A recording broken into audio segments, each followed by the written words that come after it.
Hello everybody. If you want to read all the stories in full, please go to www.steveuk.blog. Thank you.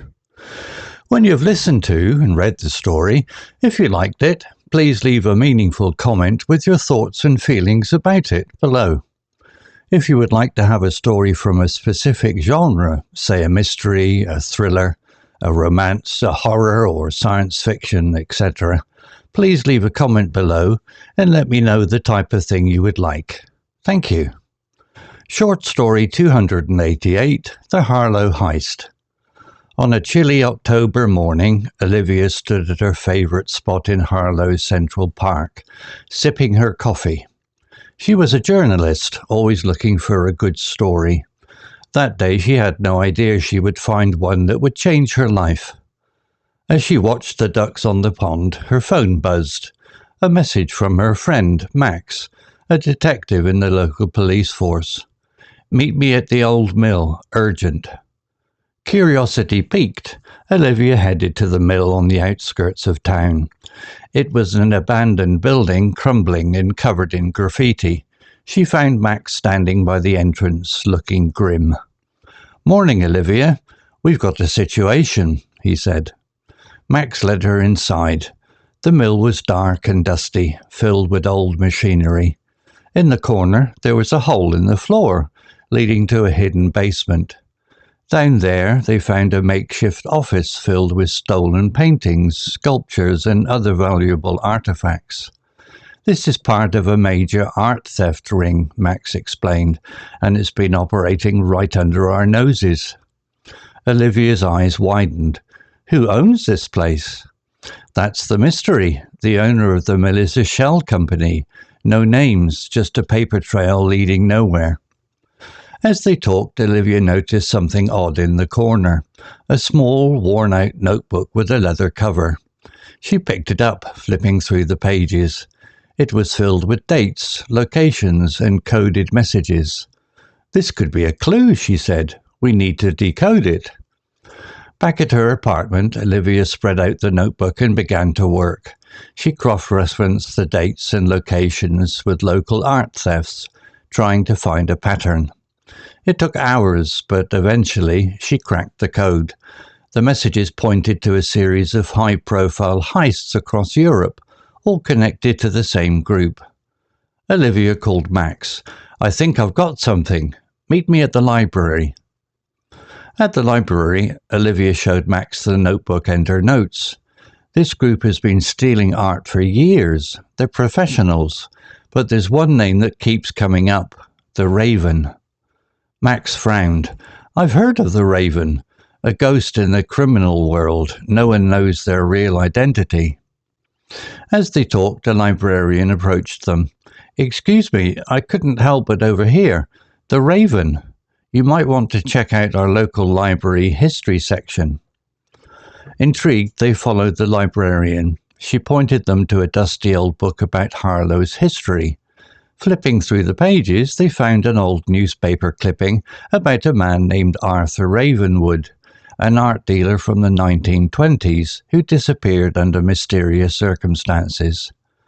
Could the Raven be a descendant of Ravenwood? Olivia wondered. Max nodded. "It's possible. We need to dig deeper."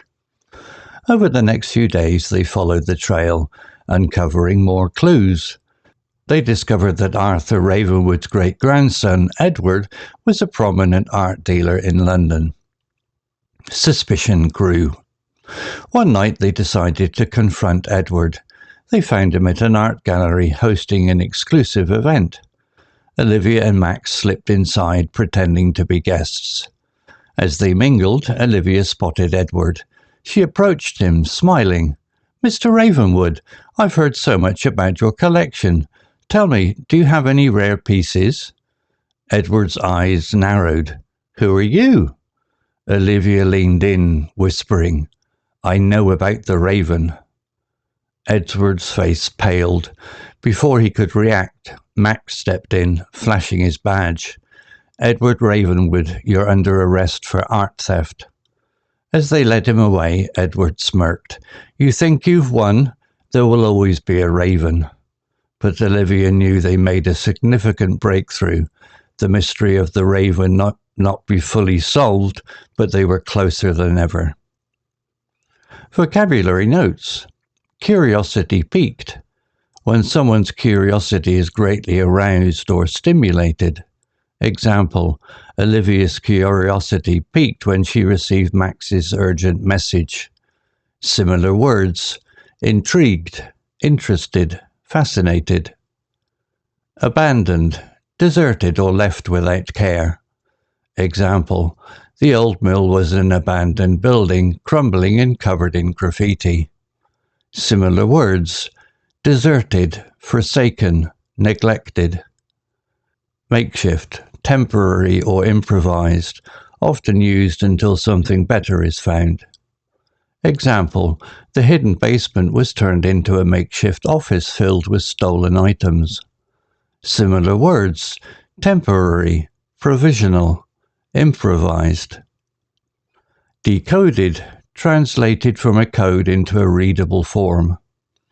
Example, Olivia spent hours decoding the messages in the notebook.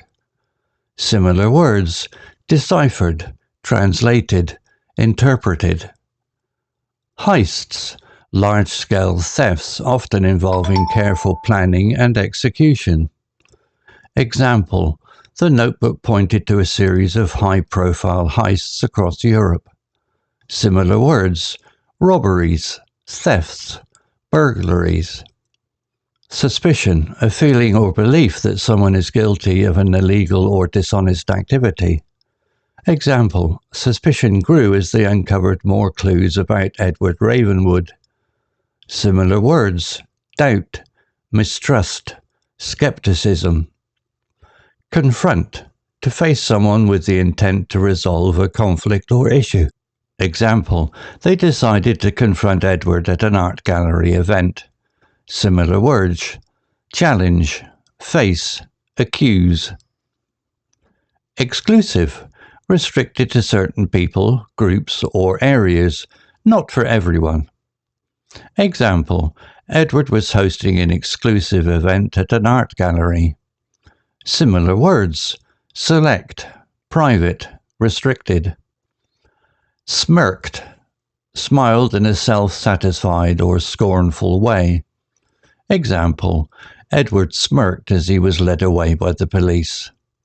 Similar words, grinned, sneered, smiled. Breakthrough, a significant discovery or development that helps solve a problem. Example, Olivia knew they had made a significant breakthrough in the case. Similar words, discovery, advance, finding. Story written by Copilot AI, image created by Designer AI. To read all the stories in full, please go to www.steveuk.blog.